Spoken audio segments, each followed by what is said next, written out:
Hello guys, welcome to today's video where I am finally getting around to packing my baby's hospital bag. So I am 35 weeks, probably quite a bit later than I wanted to be for various reasons. But I'm going to get on with it today. This is my second baby and I am having a planned C-section, so I know when I'm going in, and I also know that I'm going to be in there for a minimum of like 24 to 36 hours, so I'm packing based on that. But based on my last experience, I ended up being in hospital for 7 days, me and my newborn. So what I will do as well is pack an extra suitcase with extra stuff in it for both me and the baby. However, that I need to use that for moving into our actual house before the baby comes, so I can't do that today. However, I'll show you what I'm putting in the normal bag.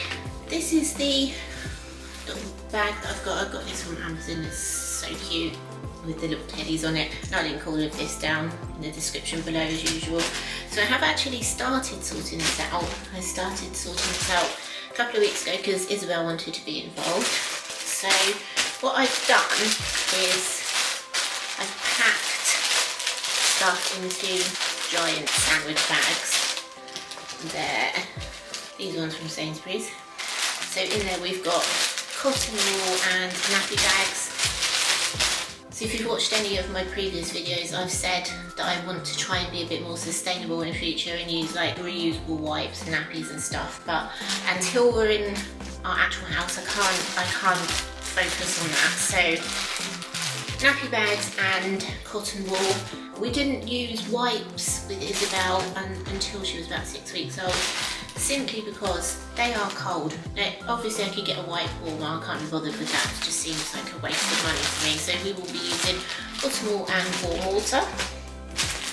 I've then got 20 size 1 nappies, and I can't remember the weights on the nappies, but I've got 20 size 1 and 20 size 2. At the moment she's predicted to be less than like 7.5 pounds, but who knows, you know, what's going to happen when she actually comes out. So size 1, size 2. We know from last time that we prefer the Sainsbury's nappies over all of them, so this is what we're going to go with. And then I can just write on them size 1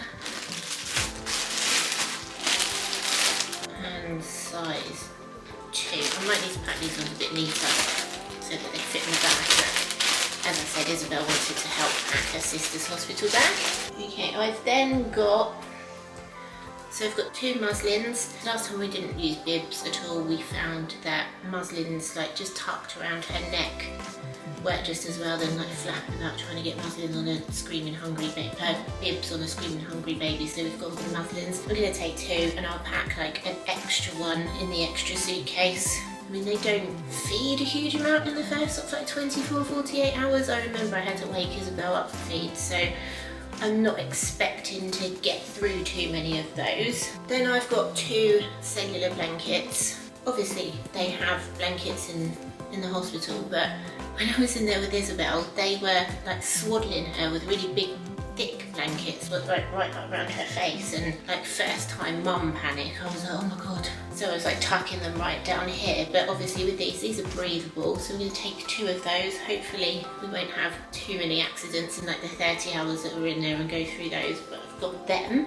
And the great thing about those massive bags, wherever they've gone, is that I'll be able to fit everything in there and it'll be labelled, so midwives can find it, John can find it, and it'll just hopefully make things easier. I'm sure she's kicking me in the lungs. Then on to outfits. So this is mainly what I bought the bags for, so that I can mark them all up. Because I've been having grade scans, we know that at the moment she's not massive, she's not predicted to be big. So I've just got newborn and up to 1 month clothes, and all the sizes are different. But what I'm going to do is I'm going to put them into outfits. So this is first size, and that goes up to £9. So 1 sleep suit and 1 vest. Bags are very, very big. I didn't know the size of them when I ordered them from Sainsbury's. I probably would go for a slightly smaller bag, and then I can just write up to 1 month. So then I can just write on there up to 1 month sleep suit and vest and the weight that this one goes up to because they're all different. So then I've just got that a few times, and I've got a couple of hats. Oh dear, a couple of hats to go with it. So this sleep suit again is up to 1 month or £10. I feel like that's quite a big difference for a newborn. So vest, hat and a sleep suit. I'm not really sure how long they need to wear a hat in the hospital for, so I've only got 2. I think they normally give you one when they're first born, and then she's going to have one for the first few hours, and then one for when she comes home, I guess. I think last time we had quite a few of them because we were in there so long, but I don't think that she needs to be wearing hats all the time. We're not doing a coming home outfit because I've been told that I'll be discharged in the evening, it will be dark, and we'll be going straight home and probably just going to bed, so I'm not buying a specific coming home outfit. But Isabel wore this as her first outfit, and this is what this one is going to wear as well, and then a little tiny hat to go with it.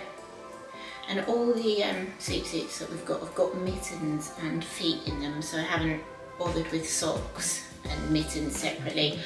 To be honest, I don't really bother with them at all anyway because they don't stay on.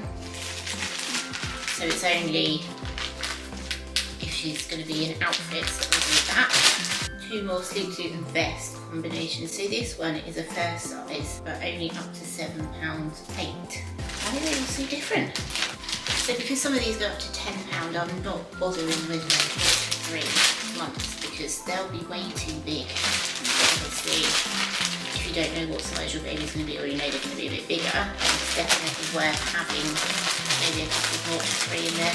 I took 0 to 3 last time and we didn't use them because she was literally drowning in them. And then there's one more, which again, this is a first size, up to £7.8. And I can remember Isabel wearing that one in the hospital. Then I've got just a tiny cardigan, mainly for when we leave the hospital, because it's quite a walk from the hospital to the car park. And I think that's just a homemade knitted one that my mum made for Isabel. And then I've got a tiny pseudocreme, so I'm hoping I'm not going to need one of those because obviously she's only going to be 24 hours old, but I've got it just in case, and then that can just go into the changing bag, which this bag will be the changing bag once we're out of hospital. I haven't packed any bottles or formula or anything because I am planning on breastfeeding. I was exactly the same last time. I didn't take anything. I couldn't get breastfeeding established properly, so the hospital actually provided tiny bottles and formula until John could bring some in for me. So, and also the same with a pump as well. A hospital grade pump is completely different to anything that you can get here. So I'm hoping this time that we will establish breastfeeding easily, and then if not, John will have to go out and get stuff. But in the hospital I'm at, you can't make formula up, you have to take ready-made bottles of formula in. I don't know if that's the same in every hospital. I am planning on trying to express some colostrum. I've been given my colostrum kit. I can't start that for another week or so. Last time I didn't get any, this time I am hoping to have some because I've got gestational diabetes again, so it will be good for the baby to get some colostrum if I can't get breastfeeding going as well. That's everything I've got in the baby's bag. It's tiny compared to the list of stuff that I'm going to do for my bag, but I'll do that in a separate video because I'm not organised enough yet. But anyway guys, there we go. Thank you for watching. Bye!